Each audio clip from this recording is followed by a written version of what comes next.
Okey, bismillahirrahmanirrahim. Assalamualaikum warahmatullahi wabarakatuh. Saya Siti Fatimah Zahra binti Hashim dari 8 PISMP Pendidikan Jasmani 2 Ambilan Jun 2019 IPG Kampus Nurul Ibrahim dengan angka giliran 201912234059, dan pada hari ini saya akan membentangkan berkenaan dengan tugasan pembentangan gaya hidup sihat GHS 3013 berkenaan dengan tajuk yang dipilih iaitu obesiti semakin menular dan menggerunkan. Okay, baik, kita terus kepada slide yang pertama berkenaan dengan kandungan dalam pembentangan. Baik, pertama sekali kita akan bincangkan apa itu obesiti, peratasan obesiti di Malaysia dan Asia Tenggara, pernyataan isu atau masalah, objektif, tinjauan literatur, faktor berlakunya obesiti seperti umur, pandemik COVID-19, jantina dan keturunan, serta faktor fizikal dan penyakit. Cara untuk mengatasi, bagaimana? Dengan bersenam, diet seimbang, pemeriksaan kesihatan secara berkala, pembedahan bariatrik, dan juga kita akan membincangkan kesimpulan keseluruhan daripada topik yang kita peroleh inilah. Baik, saya nak terangkan berkenaan dengan apakah yang dimaksudkan dengan obesiti. Okay, kita pergi kepada definisinya.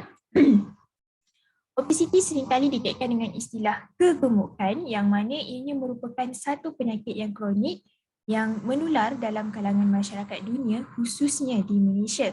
Jika 12 tahun dahulu, isu obesiti ini hanyalah dikenal pasti sebagai penyumbang kepada risiko kesihatan bagi penyakit kardiovaskular dan jantung. Namun demikian, sejak 7 tahun kebelakangan ini, penemuan saintifik baru menyatakan bahawa obesiti bukan sahaja memberi kesan buruk kepada masalah kardiovaskular dan juga jantung, tetapi mereka yang mengalami obesiti ini berisiko terdedah kepada masalah diabetes ataupun kencing manis. Okey.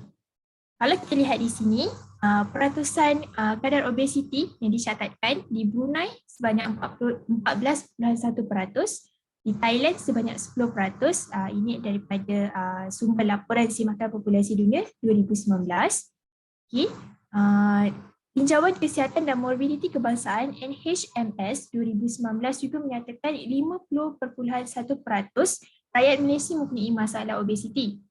Pada tahun 2019 juga, NHMS ataupun Tinjauan Kesihatan dan Morbiditi Kebangsaan juga menyatakan bahawa sebanyak 3.9 juta rakyat Malaysia yang berumur 18 tahun mengalami diabetes paling tinggi dikesan di Negeri Sembilan, iaitu sebanyak 33.2%.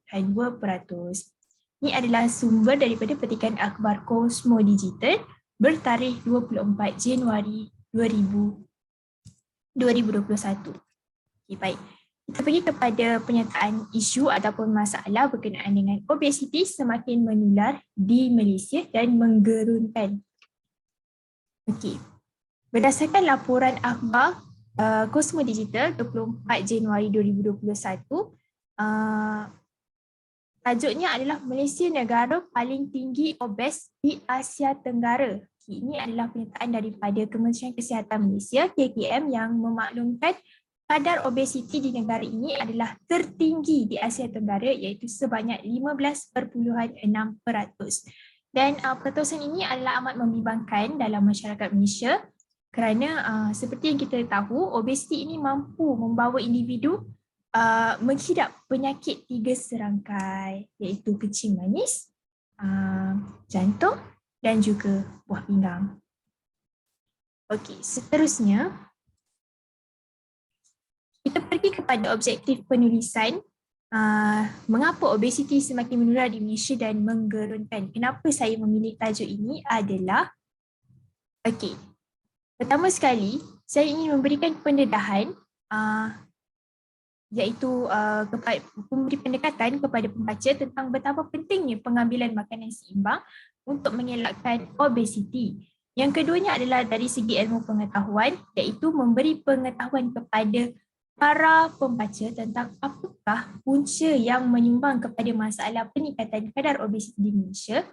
Yang ketiga adalah sikap ambil peduli, iaitu memupuk sikap cakna dalam diri individu tentang isu obesiti yang telah menular di Malaysia.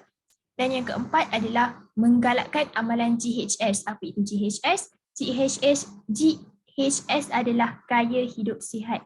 Okay, memberi galakan kepada pembaca untuk mengamalkan gaya hidup sihat dan ambil makanan seimbang mengikut keperluan tubuh individu.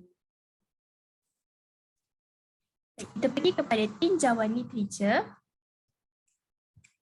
Okay, kalau kita lihat dekat sini, pada tahun 1998, World Health Organization (WHO) ataupun Pertubuhan Kesihatan Sedunia menyatakan bahawa kegemukan ataupun berat badan yang berlebihan dianggap sebagai isu yang memberi kesan kepada kesihatan dan penampilan seseorang.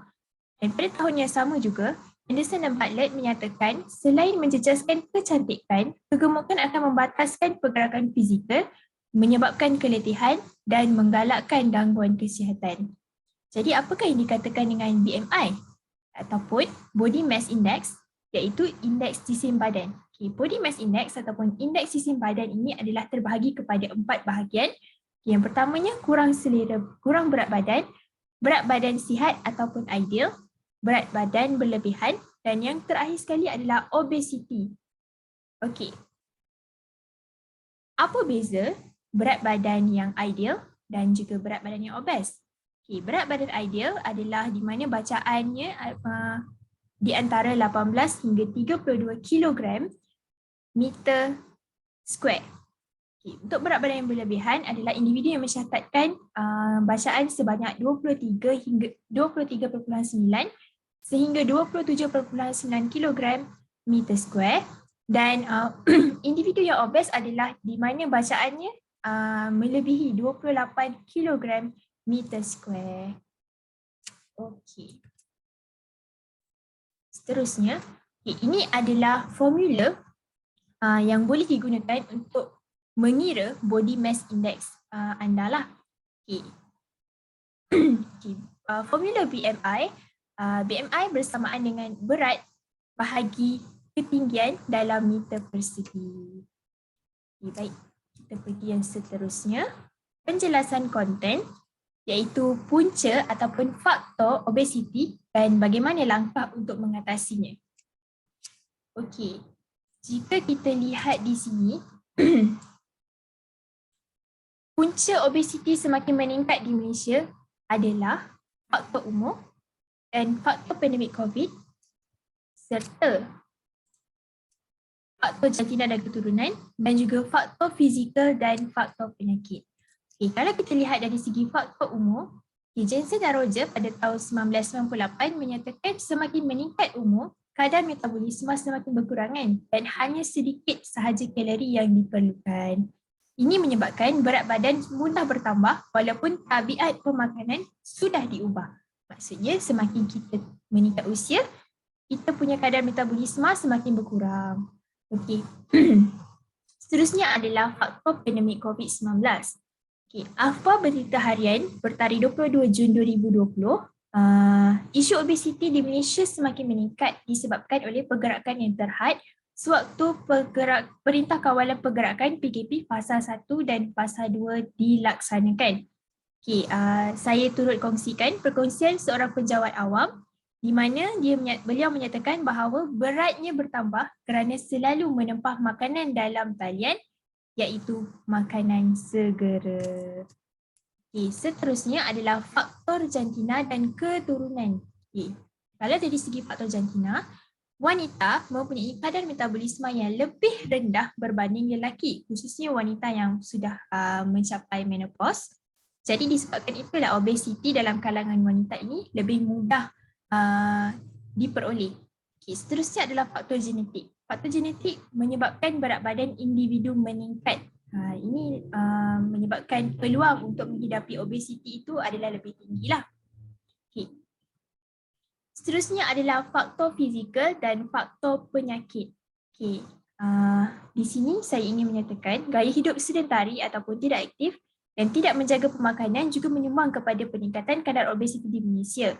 Okay. Pernyataan Kementerian Kesihatan Malaysia KKM bertarikh 28 Ogos 2020, obesiti mencenderungkan individu menghidap penyakit jantung, hipertensi dan lain-lain. Yang saya katakan sebentar tadi iaitu penyakit 3 serangkai lah. Okey, obesiti yang melampau boleh menyumbang kepada penyakit strok, batu hempedu, diabetes, kolesterol tinggi, gout, batu karang, asid urik, sukar bernafas, osteoartritis spina dan banyak lagi. Jadi, adakah cara untuk mengatasi masalah obesiti? Tentunya ada. Pertama, kita lihat dari segi senaman setiap hari, pemakanan seimbang dan pengambilan ubat dan pembedahan bariatrik. Baik, untuk senaman setiap hari, ini adalah pernyataan daripada Kementerian Kesihatan Malaysia, KKM, bertarikh 28 Ogos 2020, iaitu dengan melakukan senaman berintensiti rendah sekurang-kurangnya 60 hingga 90 minit setiap hari boleh mengurangkan body mass index ataupun indeks jisi badan yang berlebihan bagi individu yang mengalami obesiti lah. Okay, antara aktiviti yang kita boleh laksanakan adalah seperti berjogging, berjalan laju, senaman di gym, bermain badminton dan banyak lagi sebenarnya. Okay, antara salah satu amalan gaya hidup sihat yang kita boleh laksanakan adalah berjalan kaki berbanding menggunakan kenderaan, dan seterusnya adalah menaiki tangga berbanding menggunakan lift di tempat kerja. Okay, baik, seterusnya adalah pemakanan seimbang. Okay, Kementerian Kesihatan Malaysia pada 28 Ogos 2020 menyatakan mengurangkan kalori dalam bahan masakan seperti minyak, lemak, gula, garam dan kurangkan penggunaan gula dalam minuman, banyakkan sayur serta buah dan juga bijirin, dan juga amalkan amalan suku-suku separuh. Jadi dengan ini kita dapat mengurangkan ataupun menurunkan jumlah obesiti yang berlaku di negara kita lah. Okay, baik, seterusnya adalah pengambilan ubat dan pembedahan bariatrik. Okay, pengambilan ubat-ubatan ini perlu disertakan dengan pemakanan seimbang. Dan bagi ibu yang hamil yang mengalami obesiti adalah tidak elok untuk mengambil ubat-ubatan kerana akan memberi risiko kepada kandungan lah. Okay. Untuk pengambilan ubat-ubatan ini pula adalah bagi mereka yang tidak boleh berjalan, yang memerlukan bantuan orang lain, dan mereka yang mengambil ubat-ubatan ini perlu diambil secara berterusan kerana sekiranya mereka berhenti mengambil ubat-ubatan yang diberikan oleh pakar berkenaan dengan obesiti, berat badan mereka akan meningkat secara mendadak. Okay. Dan seterusnya adalah pembedahan bariatrik. Okay, pembedahan bariatrik ini adalah pembedahan pitasan perut iaitu sebanyak 80% bahagian usus dipotong. Jadi pembedahan bariatrik ini adalah bagus untuk dicuba. Namun demikian adalah tidak digalakkan di dalam Islam kerana sekiranya ianya akan mendatangkan kemudaratan kepada individu, adalah tidak elok untuk dilaksanakan. Okay, seterusnya, secara kesimpulannya berkenaan dengan obesiti di Malaysia, obesiti adalah satu penyakit yang perlu dirawat dan perlu disertakan bersama motivasi dan sokongan orang sekeliling secara berterusan. Obesiti perlu dibendung dari awal supaya dapat mengelakkan diri individu berisiko menghidap penyakit kronik. Amalkan gaya hidup sihat, rehat secukupnya untuk mendapatkan hidup yang lebih berkualiti. Bak kata Pamela Salisbury, prevention of childhood obesity needs to begin before a woman ever gets pregnant. Jadi sekian sahaja daripada saya berkenaan dengan tajuk obesiti di Malaysia semakin menggerunkan. Jadi saya mengharapkan apa yang dicuba disampaikan dapat menjadi panduan kepada para pendengar. Sekian, wabillahi taufiq wal hidayah. Wassalamualaikum warahmatullahi wabarakatuh. Terima kasih. Jumpa lagi. Nothing is impossible. The words itself says I'm possible.